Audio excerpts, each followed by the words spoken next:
Belief is the most powerful currency in the world.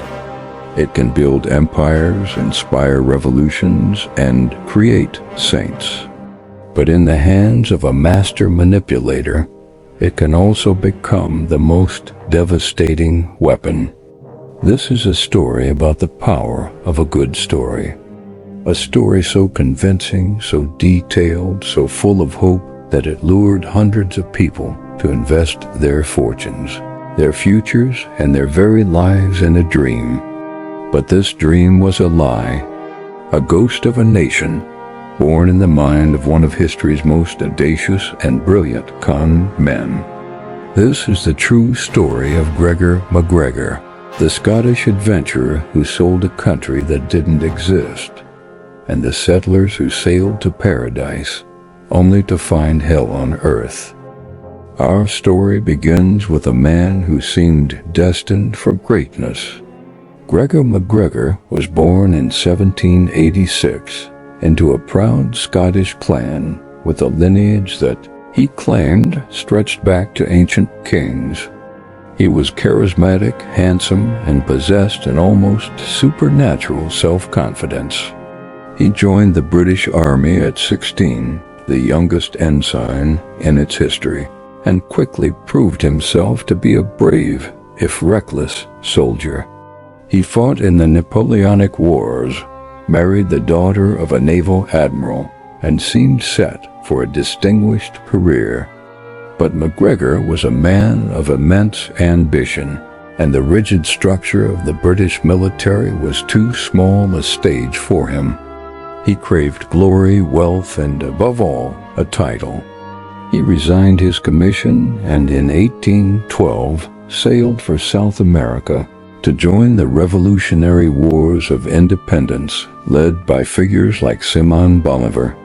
Here, in the chaotic and violent birth of new nations, MacGregor found his true calling. He was a brilliant self-promoter, a master of embellishing his own exploits.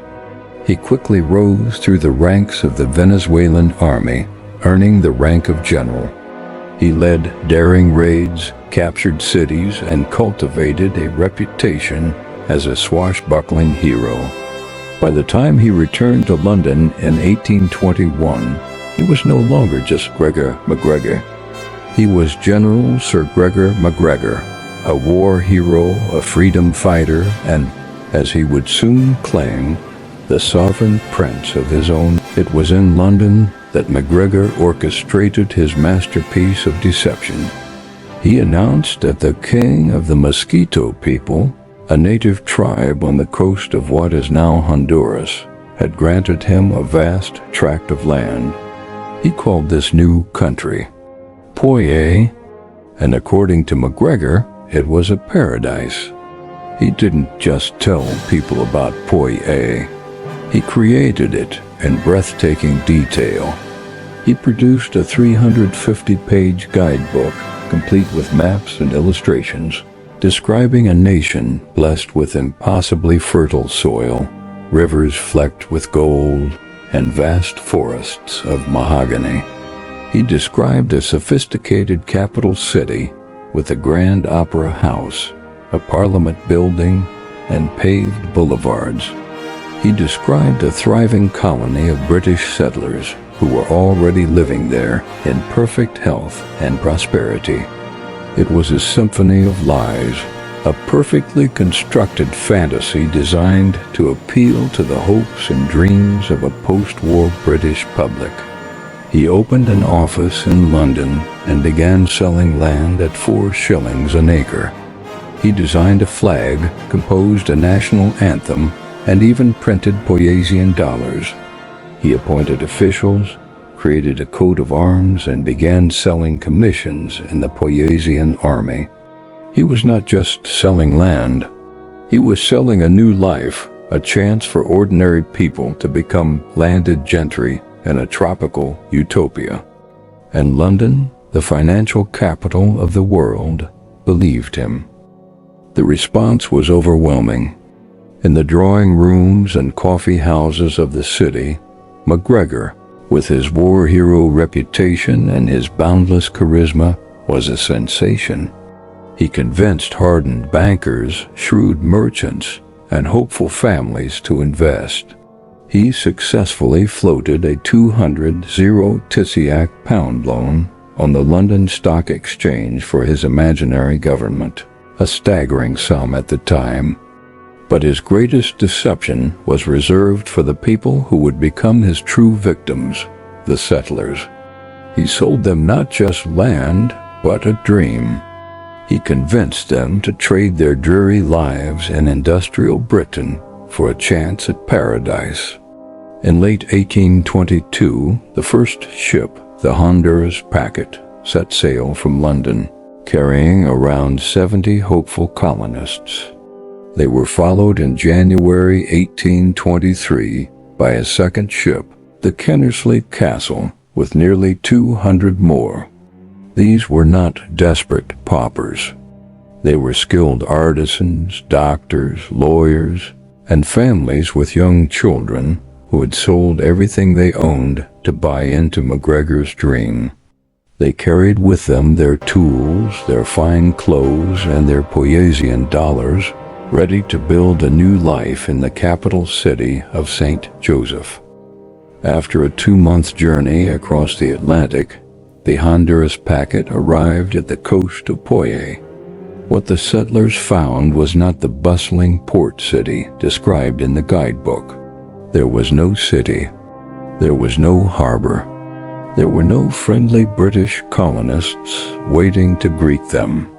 There was only a desolate, swampy, and impenetrable jungle. The air was thick with mosquitoes. The heat was oppressive. The handful of native inhabitants were bewildered by their arrival. The settlers were in a state of shock. They were sure there had been a mistake. They must have landed in the wrong place.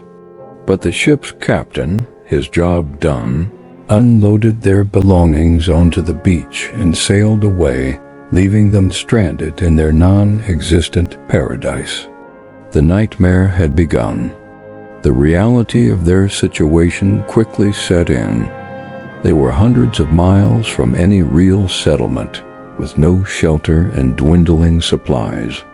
The tropical diseases of the jungle, malaria, yellow fever, began to tear through the camp. The fine clothes they had brought rotted in the humidity. The Poyaisan dollars were worthless paper. They were trapped. When the second ship, the Kennersley Castle, arrived a few weeks later, they found the first group of settlers either dead or dying. The captain of the Kennersley, a more honorable man, realized they had been the victims of a monstrous fraud. He refused to abandon them.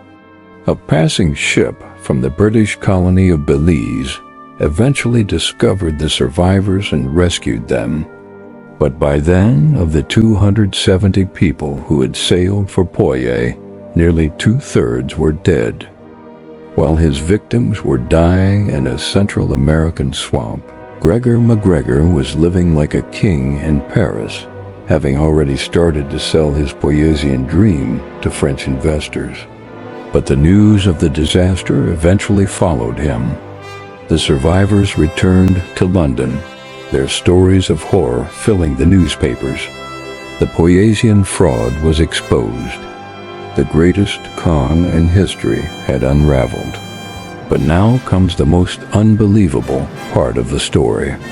Gregor MacGregor, the architect of this tragedy, the man responsible for the deaths of nearly 200 people, was never punished. He was arrested in France, but he used his incredible charisma to convince the court that he was an innocent victim himself, a well-intentioned leader who had been let down by his subordinates. He was acquitted. He returned to London and, in an act of breathtaking audacity, tried to launch a new Poyaisan loan scheme. This time it failed, but he was never charged with a crime in Britain. He eventually returned to Venezuela, the scene of his early heroic exploits. He was welcomed back as a hero of the revolution, granted a pension, and he died peacefully in his bed at the age of 68. The story of Gregor MacGregor is a chilling exploration of the human capacity for deception and our even greater capacity for belief. He didn't use a weapon or physical force. His only tool was a story. He understood that people don't buy land or bonds. They buy hope. He was a master psychologist who knew exactly which strings to pull, which dreams to sell. His victims were not stupid. They were intelligent, hopeful people who were simply outmatched by a man with a complete and utter lack of conscience. The tale of Poyais is a bizarre and tragic footnote in history, a reminder that the most dangerous lies are not the ones that are easy to spot, but the ones we desperately want to be true. It is a testament to the fact that a good story in the hands of a master can be powerful enough to build a kingdom and deadly enough to create a